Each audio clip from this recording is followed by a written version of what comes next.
Hello everyone, Rawdawg Rory here, and today I'm going to show you how simple and easy it can be to formulate your own raw soups.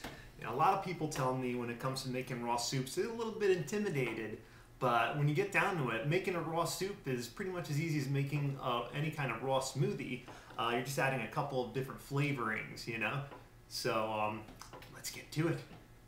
For the base, I'm just using filtered water. If you want to get fancy, you can use juice, a good hearty, vegetable blend, that you do in your juicer or doing the Vitamix and strain out. That'll amp up the flavor a little bit more even. And or if you're not doing 100% raw, you can use vegetable broth base. You can use vegetable stock. You can use packets of veggie broth seasoning. You can totally do that. It's all up to you. It's your thing. You do it how you want to do it. And to this, I'm going to be adding some celery. If you notice, most soups have celery in them. It's just such a winning combination. And celery is a green. It's alkalizing. It has good salts in there that help bolster your digestion. And it's really great because this is a good savory blended food. So you can get that blended food going on, which is really good, especially when you're transitioning into eating a more high raw diet, because that allows your digestive system to really test its muscle against breaking down all that fiber without it being in, just a chewed form. When it's blended, it's a lot easier for it to deal with, and gives it some time to work up to dealing with more chewed vegetables. So it's an awesome transitioning tool. Raw soups rock. And we're going to be throwing some carrots in there for some carotenoids, some good antioxidants, some fiber.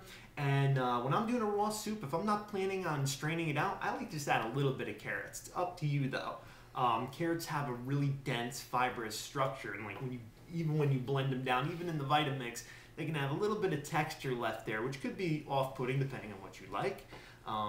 If it is, and you really want to have a ton of carrot in there, what you could do is you could blend it with water and strain it out through a nut milk bag, so you get the carrot juice, the carrot flavor, but without all that pulp. That's an option you could do too.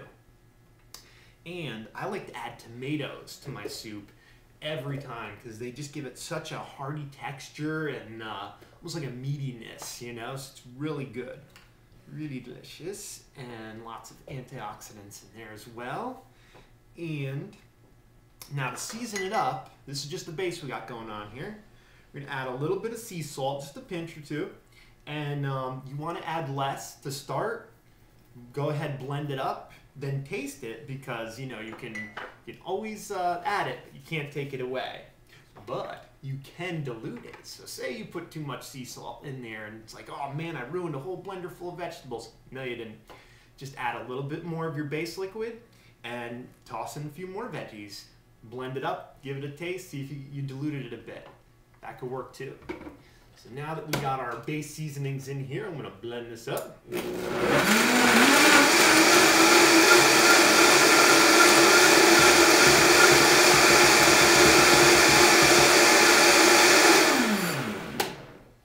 Go. Just really want to get everything blended and well mixed there. And let me give this a shot. Got one of my tasting spoons here. It's good. I think it can use a wee bit more salt, but that's me. Do it to your taste. That's what matters here. That's why I say raw soups are so easy and they're so forgiving, because you just do it to your taste and you're going to love it. And I'm going to put a little bit of garlic in here, maybe not even quite this much. One of the mistakes I made when I first got into preparing my own foods and getting into culinary stuff when I was a young teenager, I love garlic, always loved garlic, and I was making a gazpacho for the first time, and I was like, let me put a ton of garlic in there, I love it. Yeah, I put like 3 cloves in a blender full. My mouth was on fire. So a little bit of garlic goes a long way, especially if it's fresh. And now, also going to put in a pinch of black pepper.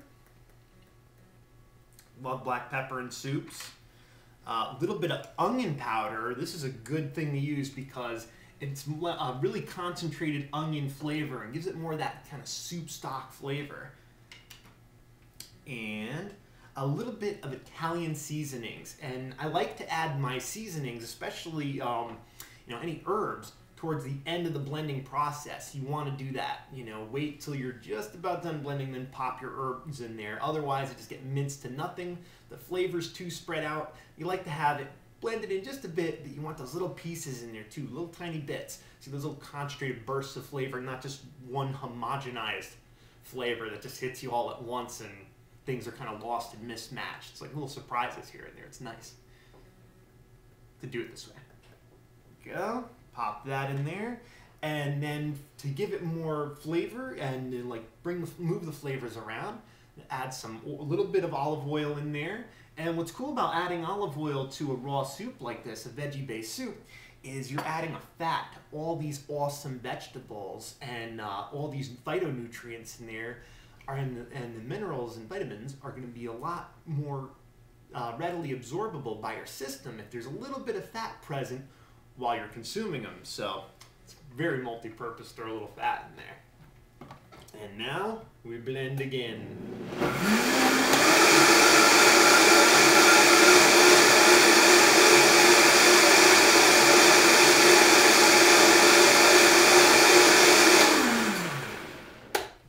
There we go.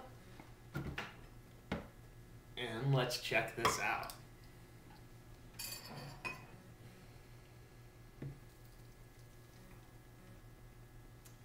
Perfect. I don't like it too thick. Unless I'm doing a green soup, I can do a green soup pretty thick and love it. But with these kind of veggie-based soups, I love them. This texture, this consistency is perfect. And it's so easy to do, you know, just tweak it. And you do not need a set recipe to make raw soups. They're so forgiving and super easy. And what I'm doing right here, to give it some texture and to make it more like a cooked soup, I'm adding some minced tomatoes, and you could add any kind of minced veggies. I like to do tomatoes because they're really soft. They give that illusion that I just added some cooked veggies to this. Makes it more like a cooked soup. So if you want to do other veggies, that's awesome. What you might want to experiment with doing is taking those veggies, mincing them really fine, and then using lemon juice, maybe a little bit of salt, a little bit of olive oil, and marinate them. Maybe marinate them and stick them in your dehydrator for a bit. That'll soften them up and it'll give you that illusion that you're eating a cooked soup. And to take the cooked soup illusion even a little bit further, what you could do is take your blended soup, pop it in a saucepan, put it on your stove on the lowest heat setting possible, and just warm it till it's warm to your touch. About 105, close to maybe 110, 115. So that way you're not destroying any of the enzymes, but you're left with a really awesome raw soup that's warmed, and it's perfect for in the winter. I mean, no one wants to be eating gazpacho when it's as ridiculously cold as it is out here in Connecticut right now. So give it a shot. Have fun concocting your own raw soups, and tell me what you think. That is awesome. Peace out, everyone.